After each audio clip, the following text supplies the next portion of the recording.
प्रसन्न होती।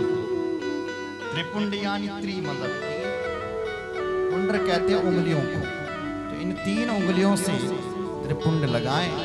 भगवती शक्ति मां और भगवान शंकर दोनों प्रसन्न होते। प्रत्येक मनुष्य को अपने गले में रुद्राक्ष की माला डालनी चाहिए। जो व्यक्ति रुद्राक्ष की माला अपने गले में डालते हैं उनकी कभी अकाल मौत नहीं होती है। इसलिए भगवान के नाम की एक माला अपने गले में अवश्य धारण करें। जय श्री राम। वो तुम्हारे लिए चिन्ह है। भगवान से अपना संबंध, मां भगवती से अपना संबंध रखें, क्योंकि तुम्हारा संबंध यदि देवी से होगा, भगवान से होगा, तो यमराज कभी तुम्हें छू नहीं सकता।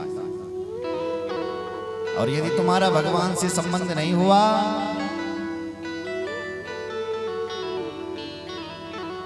यमराज के हाथों से कभी बच नहीं सकते, क्योंकि गलतियां तो होती रहती हैं। देखो, अगर किसी साधारण व्यक्ति ने कुछ गलती मर्डर कर दिया, तो पुलिस आती है, डंडा उनके हाथ में होता है, उठाया उन्होंने डंडा और धाड़ मार मार करके गाड़ी में बिठा के ले जाते हैं, चल थाने, और उसके बाद बंद कर देते हैं। सोचो, वही गलती यदि किसी नेताजी से हो जाए, विधायक जी से गलती हो जाए, उन्होंने किसी का मर्डर कर दिया, नेता मंत्री जी ने, तो पुलिस तो आती है, आपको पता है हाथ जोड़ करके आती है, मंत्री साहब तुमसे गलती हुई, केस आए, चलो तुमसे गलती हो गई, हाथ जोड़ करके पुलिस आ रही है। क्यों? क्योंकि उसको पता है, पुलिस वाले को पता है कि इस मंत्री किस विधायक की बड़े बड़े उन तक जान पहचान है, कहीं हमने डंडा दिखा दिया तो हमारी नौकरी साफ कर सकता है, इसलिए वो भी सारे हाथ जोड़ करके आते हैं। उसी प्रकार जो यहाँ भगवान का भक्त होता है, यमराज का दूत जब उसको लेने के लिए आते हैं, जो लोग भगवान के भक्त नहीं होते हैं, उनको लेने के लिए जब यमराज का दूत आता है ना, डंडा हाथ में लेकर और बजोड़ करके ले जाता है। और यहाँ तक लिखा सकंड मुद्रम विमुंचति।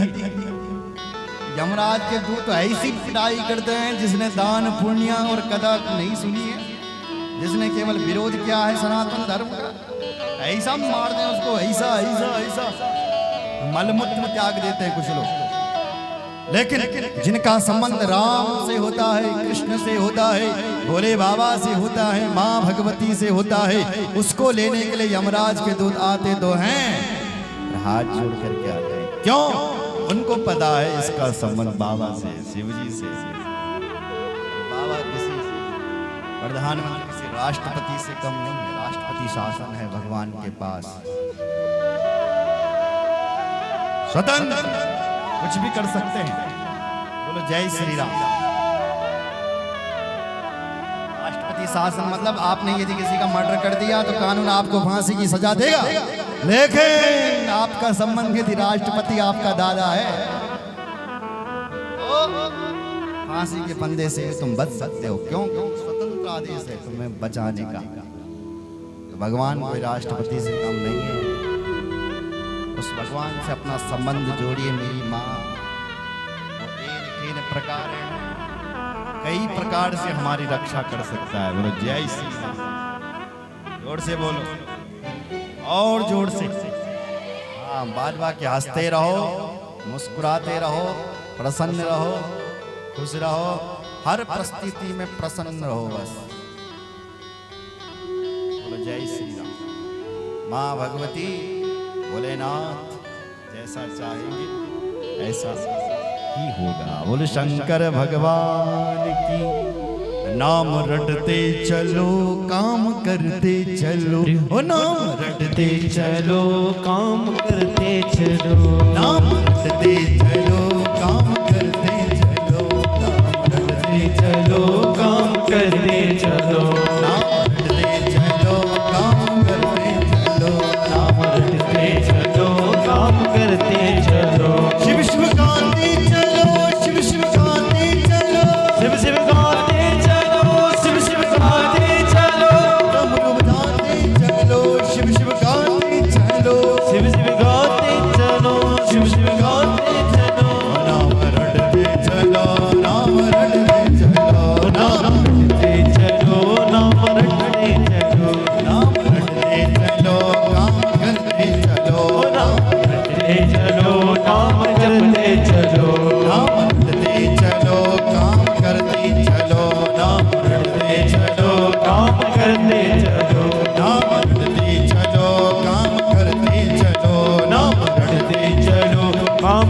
करते चलो, नाम करते चलो, काम करते चलो, नाम रटते चलो, काम करते चलो, नाम रटते चलो, काम करते चलो, नाम रटते चलो, काम करते चलो, नाम रटते चलो, काम करते चलो, नाम रटते चलो, काम करते चलो।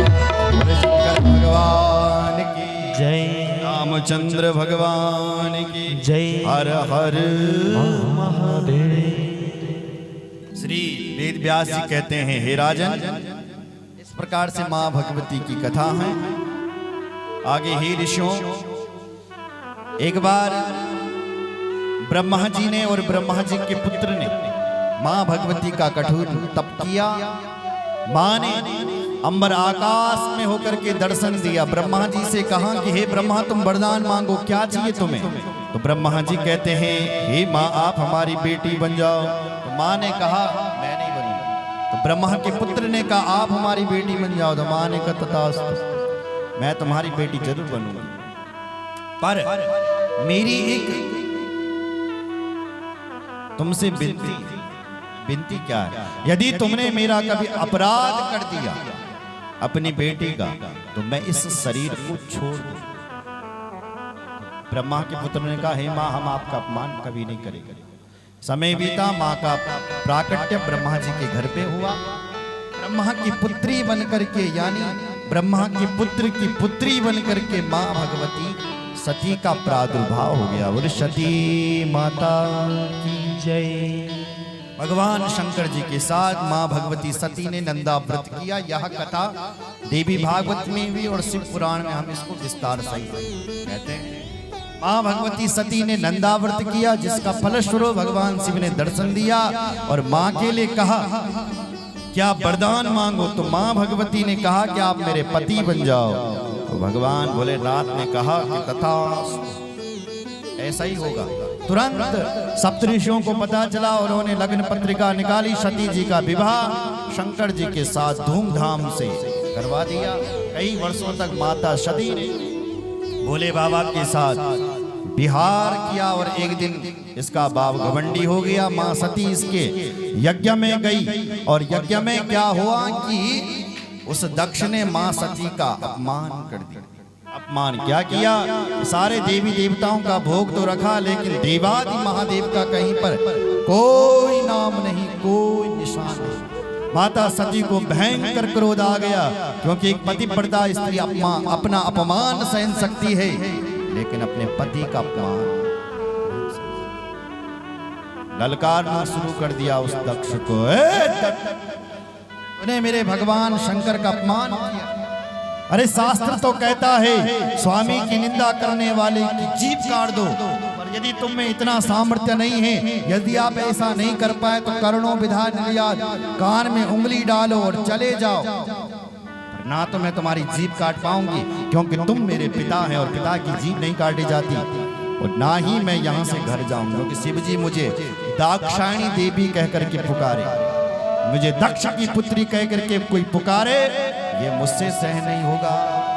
तो फिर क्या करेगी तुम? तो माता सती ने कहा, अतस्तौत्पन्नमिदं कलेवरं न धार्यस्य सिद्धकंठ गर्हिणा जगदस्य मोहादि विशुद्ध मंदसो जुगुप्सितस्यो धरणं प्रजक्षते। अतस्तौत्पन्नमिदं कलेवरं, तेरे द्वारा है ये उत्पन्न शरीर, इसलिए नधार जिससे अब मैं इस शरीर को धारण नहीं करूंगी। और अपने अंदर से माता सती ने एक योग अग्नि को ही प्रकट किया और लिखा, सत्य प्रज्वल समाधि जागना। उसी योग अग्नि में ही माता सती का शरीर पूरा हो गया। बोले सती माता। माता सती के साथ जो भूत प्रेत आए थे, उन्होंने कहा हमारी मां सती का अपमान कर दिया। दे दे करके देवताओं को मारने लगे, लेकिन कुछ भूत प्रेत भाग गए। नारद जी ने शिव जी को सब कुछ बताया। भवो भवान्या निधनम प्रजापति रसद करताया अवगम्य नारद। नारद जी ने सब कहानी बताई। शिव जी ने जैसे ही सुना कि मेरी पत्नी भस्म हो गई, तो कालम महाकाल कालम कृपालम, भगवान शिव तो कालों के भी महाकाल है। भगवान शिव को क्रोध आ गया, इतना क्रोध, इतना क्रोध, इतना क्रोध। बाबा ने अपनी जटा उखाड़ करके पटक दी, उससे एक वीर उत्पन्न हो गया। ऐसा था वो वीर, अनाद मस्तो जलदग्नि मूर्जा कपाले माली, बड़ी बड़ी आयु, लंबे लंबे केस। ऐसा लग रहा था कि कोई वीर उत्पन्न हो गया। भोलेनाथ से बोला, भोलेनाथ प्रणाम, अहम किम करोमि, मुझे क्या आदेश है? भोले बाबा ने कहा, वो वीर विक्रम, उसी का नाम पड़ गया वीरभद्र। बोले वीरभद्र भगवान की। आदेश दिया, जाओ दक्षम से यज्ञम जही, दक्ष को यज्ञ से ध्वंस करके आओ।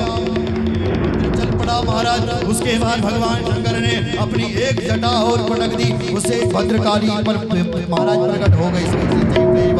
देव भद्रकाली भी गई, कहा कि जाओ तुम यज्ञ को ध्वंस कर करके आओ। ऐसे ही चल पड़े, कई हाथी, कई रथ, कई घोड़े उस रथ को खींच रहे वीरभद्र। जैसे ही उस यज्ञ में पहुंचे, तब तक उस यज्ञ में तूफान, आंधी, खून की बरसात होने लगी। ऐसा लिखा है इस पुराण, खून की बरखा होने लगी महाराज। भयंकर आंधी तूफान आ गया। जो दक्ष था ना, उसने नारायण को बुलाया था, नारायण के पास गया, प्रभु रक्षा करो, रक्षा करो। नारायण भगवान मेरे पास रक्षा करने के लिए आ रहा, ये पता होना चाहिए क्या? भगवान ने कहा, अपूज्या यत्र पूज्यन्ते पूजनीयो न पूज्यते, ऋणी तत्र भविष्यन्ति दारिद्र्यं मरणं भयम्। जहां पर अपूज्या यत्र पूजन्ते, जो लोग हमारे लिए पूज्य हैं, जहां पर उनकी पूजा नहीं होती है, वहां पर हे दक्ष ये तीन चीजें ऑटोमेटिक चल करके आती हैं। मतलब जो तुम्हारे घर में पूजने नहीं है, जब तुम जो तुम्हारे घर में पूज्य हैं, जब तुम उनकी पूजा नहीं करते हो अपने घर में, जब तुम अपने घर में बड़ों का सम्मान नहीं करते हो, तो तुम्हारे घर में तीन चीजें चली आती हैं, दारिद्र्यम, मरणम और भयम। दरिद्रा देवी, मौत की देवी और भय की देवी। इसलिए शिवजी तेरे लिए पूजनीय थे, तूने शिवजी की पूजा नहीं की, छोटे छोटे देवताओं की तूने पूजा की, इसलिए अब तेरी मौत सुनिश्चित है, मैं भी तुझे नहीं बचा सकता। चले गए। शिवजी का वीरभद्र आया, किसी के दांत तोड़े, किसी का मुंह तोड़ दिया, किसी की दाढ़ी तोड़ दी, एक एक करके जो हंस रहा था उसके दांत तोड़ दिए। और अंत में इस दक्ष का ही सिर अलग करके हवन कुंड में शंकर भगवान की जय स्वाहा करके चले गए। फिर अपने वापस देवताओं ने प्रार्थना की कि हे बाबा उस यज्ञ में चलो। बाबा यज्ञ में आया और बाबा ने जब यज्ञ में सती की चिता को जलते हुए देखा, बाबा भी दौड़ करके गया बाबा शंकर, और बाबा शंकर ने उस जलती हुई चिता को उठाया और अपने कंधे पर रखा और चारों तरफ घुमाने लगे। भगवान नारायण ने देखा कि बाबा शिव सती के प्रेम में पागल हो रहे हैं, तो भगवान नारायण ने अपना सुदर्शन चक्र फेंका और माता सती के 51 उस शरीर के टुकड़े हुए जो 51 सिद्ध पीठ बन करके तैयार हो गई।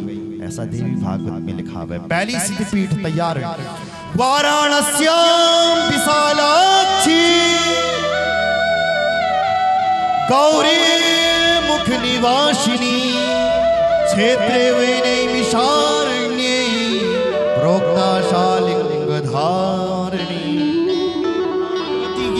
पहली वाराणस्याम विशालाक्षी, वाराणसी में माँ भगवती विशालाक्षी देवी प्रकट हो गई। नैमिषारण्य लिंग धारणी, नैमिषारण्य में लिंग धारणी, प्रयागे ललिता प्रोक्ता कामुनी गंधमादनी, मानसे कुमुदा प्रोक्ता दक्षिणे चो परे तथा।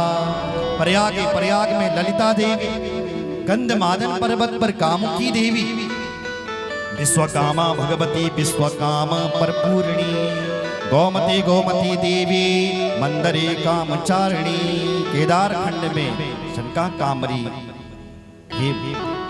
लिंग धारणी, मायापुरी में कुमारी, गया जी में मंगला, विंध्य पर्वत में माँ भगवती विंध्यवासिनी, हिमाचल में नैना देवी, जहाँ माँ भगवती की ज्वाला गिरी सो ज्वाला देवी प्रकट हो गई।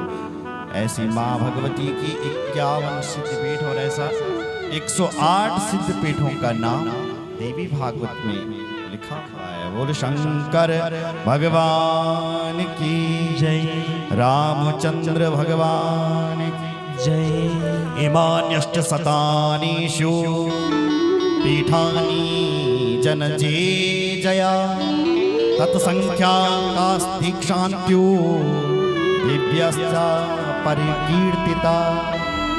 माँ भगवती के देखते देखते 108 सिद्ध पीठें तैयार हो गई है। बोलो जगदम्बा मैया की जय।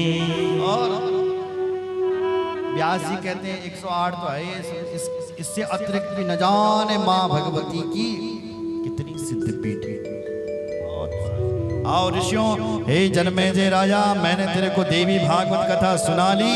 अब तेरे पिताजी का इस कथा से मोक्ष हो गया है। विमान वरमारुह्या मणिद्वीपं गतो भवत् देवी भागवतस्तस्या श्रवणोत्फलेन च अम्बामकफलेनापि पिता ते सुगतिं गता धन्योऽसि कृतकृत्योऽसि जीवितं सफला तव। मेरे पिताजी आज विमान पर बैठ करके देवी भागवत की कथा से आज देवी माँ के द्वार पर जा रहे हैं। मुक्त हो गए हैं, मुक्त हो गए हैं। पिता ते सुगतिम गतः, तेरे पिता की आज सुगति हो गई है, देवी धाम को चले गए हैं, मोक्ष हो गई है। हे राजन, तूने अपने पिता की गति के लिए देवी भागवत कथा करवाई है, अम्बा यज्ञ करवाया है, इसलिए धन्योसी, तुम धन्य हो। कृत्य कृत्योसी, तुम कृत्य कृत्य हो गए हैं। जीवितम सफला तवा, तुम आज सफल हो गए हैं, सफल हो गए, मुक्त हो गए हैं तेरे पिता। बोलो जय श्री राम। आगे लिखा है, जो भक्ति पूर्वक देवी भागवत कथा को सुनता है उसको माँ भगवती की संपूर्ण कृपा प्राप्त होती है और वह भक्त भुक्ति और मुक्ति पाता है। सब भक्तों ने देवी भागवत कथा सुनी। माँ भगवती आप सबको भुक्ति और मुक्ति प्रदान करें, ऐसे यहाँ श्लोक लिखे हुए। देवी भागवतम चैवा पठ नित्यं समाहिता अम्बामखं सदा भक्त्या कुरु नित्यामतीन्द्रिया। देवी भागवत सुनने वालों को, पढ़ने वालों को माँ भगवती की दिव्य कृपा प्राप्त होती है, क्योंकि देवी भागवत सारे वेदों और पुराणों और शास्त्रों का सार है। देवी भागवत कलाम नारहंति षोडशीं सारमे तत्पुराणानां वेदानां चैव सर्वथा। सारे वेद पुराण इस देवी भागवत में निवास करते हैं। ये व्यास जी की 16वां कला है, इसलिए धन्य है, धन्य है, देवी भागवत। जितने भी दान सुने जाते हैं, यदि तुमने देवी भागवत कथा सुन ली तो सारे दान पुण्यों का फल एक साथ मिल जाता है। पुराण दानेन नयतेन भूदानस्य फलम लभे यह लोके सुखी भूत्वा यन्ते देवी पुरं ब्रजे। पुराण दानेन, जिसने इस देवी भागवत की कथा को सुन लिया है उसके बाद देवी पुराण दान में दे दिया है, यहाँ लोग के सुखी, यहाँ लोग में वो सुखी होता है। और जब मरता है ना तब भी उसका रिजर्वेशन पक्का हो जाता है। यानी हम जब मरेंगे तो हमारा रिजर्वेशन पक्का है कि हम देवी के ही धाम को जाएंगे। इसलिए माँ भगवती की कृपा उसको प्राप्त। बोलो जय श्री राम। बहुत सारे श्लोक, हमेशा देवी भागवत कथा पढ़नी चाहिए, पढ़ नहीं सके तो सुननी चाहिए। इसके सुनने मात्र से अनंत गुना फल मिलता है। विशेष करके जिनके पुत्र नहीं हो रहे हैं, देवी भागवत से उनको पुत्र प्राप्ति हो जाता है। जिनके काम नहीं बन रहे हैं उनके काम बन जाते हैं। जिनके घर पर देवी भागवत की पुस्तक होती है उनका घर तीर्थ हो जाता है। इसलिए अपने अपने घरों पर देवी भागवत रखें, पढ़ें, पढ़ नहीं कर सकते तो दर्शन करें, आपका घर पुण्य तीर्थ बन जाएगा। बोल शंकर भगवान की। नवरात्रि पठे नित्यम शारदीयेति भक्तितः तस्या अंबिका संतुष्टा ददाति छाधिकम फलम। नवरात्रों में यदि देवी भागवत कथा सुनी जाए तो लिखते हैं 100 गुना फल मिलता है, अत्यंत फल मिलता है। इसलिए नवरात्र का समय तो उस समय विशेष करके देवी भागवत कथा सुननी चाहिए। बोलो शंकर भगवान की जय। रामचंद्र भगवान की जय हो। शंकर भगवान की जय। देवी भागवत महापुराण की जय हो। हर हर महादेव। हर हर महादेव। हर हर महादेव। एक श्लोक हम सब मिलकर के बोलेंगे। पहले मैं बोलूंगा, फिर आप बोलेंगे और फिर कथा की पूर्णावती वहां होगी। यहाँ एक भजन चलेगा और उसके बाद आपके लिए माँ भगवती का महाप्रसाद भंडारे के रूप में तैयार है। मत समः पाप की नास्ति, मत्समः पाप की नास्ति, पापग्नि त्वत्समानहि, पापग्नि त्वत्समानहि। एवं ज्ञात्वा महादेवी, एवं ज्ञात्वा महादेवी, यथा योग्यं तथा कुरु, यथा योग्यं तथा कुरु, यथा योग्यं तथा कुरु। यथा योग्यं तथा कुरु। माँ भगवती हम सबका कल्याण करें, भले हम कितने बड़े भी बड़े पाप से माँ भगवती हमें मुक्त करें। हम ऐसी प्रार्थना माँ भगवती से करते हैं। ओम पूर्णमदः पूर्णमिदं पूर्णात् पूर्णमुदच्यते पूर्णस्य पूर्णमादाय पूर्णमेवावशिष्यते। ओम शांति शांति शांति। अब बताओ कैसी लगी आपको कथा? अच्छी लगी थोड़ा तालियां बजाइए। और यदि नहीं भी अच्छी लगी तो अपना बेटा समझ करके माफ कर देना। जैसे बेटा कितना भी बुरा क्यों ना हो, माँ के लिए लाडला ही होता है, प्यारा ही। ऐसा कोई गलती सबसे हो गई हो तो आप माफ कर देना, क्षमा कर देना।